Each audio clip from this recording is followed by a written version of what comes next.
Hi everybody, my name is Ilona Golovina. I am the owner of Mugly NYC.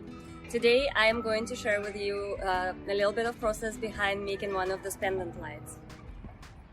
This is my craft therapy idea with Tadan. I'm going to show you a technique called pinch pot. It's really simple and fun and useful technique, and you can apply it to various projects. You can make cups, bowls, vessels, pretty much anything. This is all the materials and tools you will need for this workshop. You will need a piece of clay, a cutter, hole making tool, scoring tool, a rib, and a little bit of water.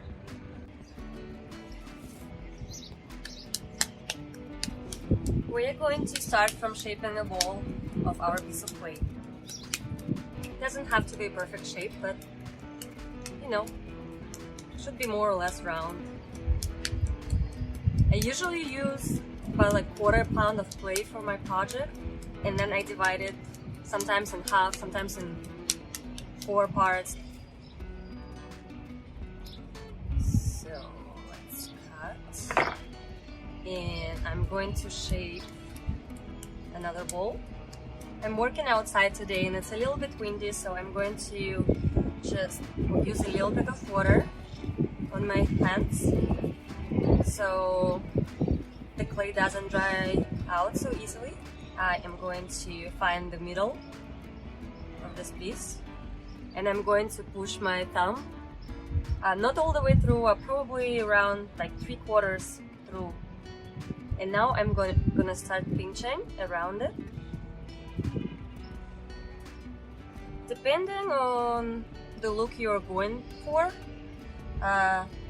you might spend more or less time on pinching your sphere. I go for like more organic, natural shapes like this. I don't really care about my piece to be very smooth and even, but I do try to make sure that my walls are consistent. In that case, there is less chance that the piece is going to crack at some point. You can just use your finger to smooth it out.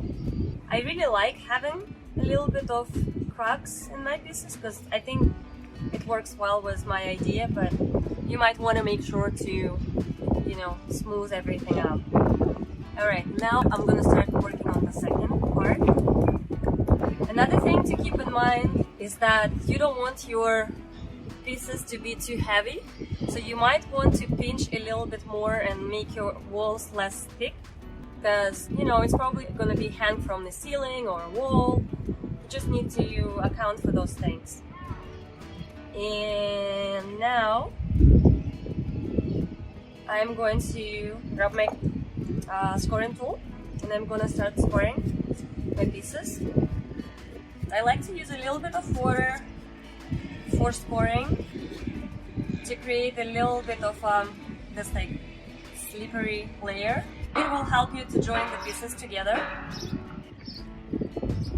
Now I'm just going to put them together like so, and just using your finger try to join them. And you see, like, my shape is a little bit more oval. You can make it more of a circle shape, round shape. You might want to grab your rib tool and just go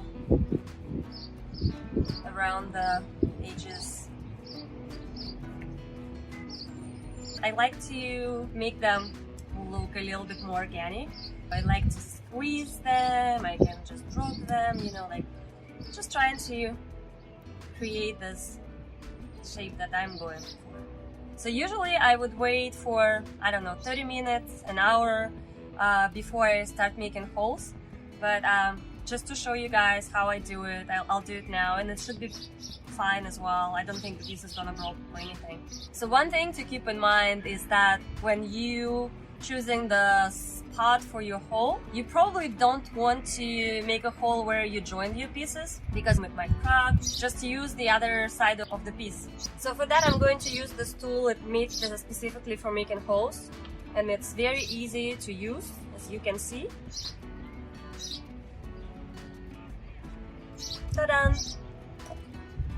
Obviously, I need these holes to run my wires through. That's pretty much it. The way I make the lampshade is pretty much the same, but I'm just only making one semi-sphere. Thank you all for watching this video. I wish you all best of luck. If you have any comments or questions, please don't hesitate to ask. I will be checking the comments under this video. Thank you, Realtor Dan, for the wonderful chance to connect with your community. I really appreciate it, and I'm looking forward to new collaborations with all of you. Thank you.